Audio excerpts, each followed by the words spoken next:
Welcome to Sega Reviews, and this episode we're going to be taking a look at Project Oscine, a game freely available on RPGmaker.net. It was created using RPG Maker VX Ace. As for the game itself, it has been lauded by one reviewer as a masterpiece, but I feel he must disagree with this assertion. While Project Oscine is a solid game and is highly enjoyable, it is marred by several flaws that prevent it from being a masterpiece of gaming, in my opinion. So without further ado, let's jump into the plot and characters. Plot-wise, the game is rather standard sci-fi fare where humans decide to play God. Though instead of modifying our own genetic structure to become super beings, a scientist decides to modify the genetic structure of animals in order to make them more intelligent so they can be turned into cheap slave labor, which makes his actions morally ambiguous at best and outright wrong at worst. Though the real issue arises when the animals go out of control and humanity discovers that the true horror is magical chemical, and that it can even affect humans and turn them into monsters. While not all of this backstory is covered at first, it brings us to our characters, who are a young team of men and women brought together in order to find the perfect set of skills necessary in order to defeat the hordes of mutated animals and humans in order to save the last remnants of humanity. Though my biggest issue with the plot is that it brings up interesting ideas, but doesn't always effectively follow up on them, such as the simulation in the city where the animals feel that they need to fight the humans in order to protect themselves from their aggression, while the humans feel that they have to attack the animals because they are monsters now. The story opens up for an interesting plot point, if you're truly doing the right thing, but never follows up on it. This leaves the story with the presence of a deeper narrative at work, but does little in order to show it. On the other hand, the characterization in the game is handled extremely well, with the player being able to have discussions with the other members of the party at every save point between levels.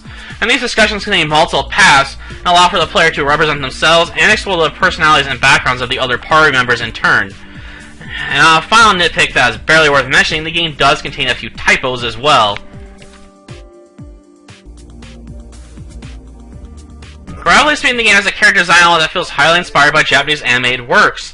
This look clashes with the regular enemies in my opinion, which have a far more western feel to the design. While this isn't a major issue in my opinion, it is noticeable.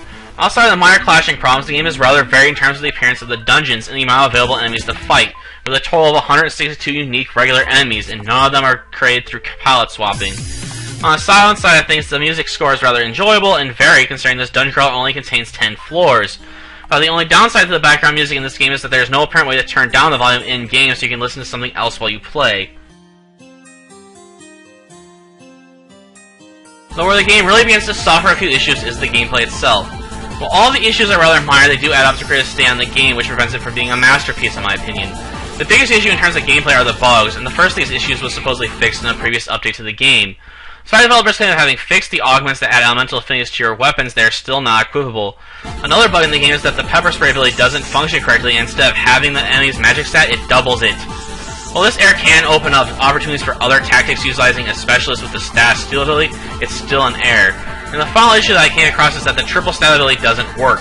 While the augment is equipable, the ability itself doesn't show up. Outside the bugs, the game suffers a bit from poorly designed menus in my opinion as well. The biggest offender for this issue is the equip menu, since you can only access one character at a time, and every time you wish to change equipment on multiple members of your party, you need to exit the equip menu and then re-enter it. This problem also flares up with the augments to a degree as well, since they will list abilities but don't explain what those abilities do, requiring the player to equip the augments and then enter the ability menu to get the specifics about those abilities. On the other hand, the game does do a decent job as an old-school dungeon crawler and gives the player the ability to define the classes and abilities for all of the party members.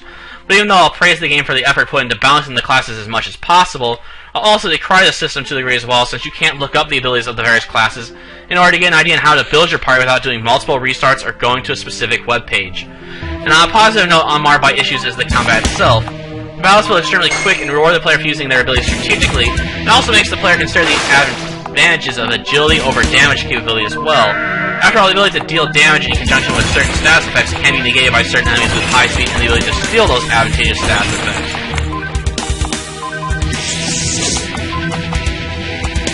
In conclusion, Project Oscine is a rather solid game, despite all my nitpicks and the few bugs that remain to be fixed. It's definitely worth a download despite these problems, and does make for an enjoyable experience for the small handful of hours it will keep you busy, because the game itself isn't very long.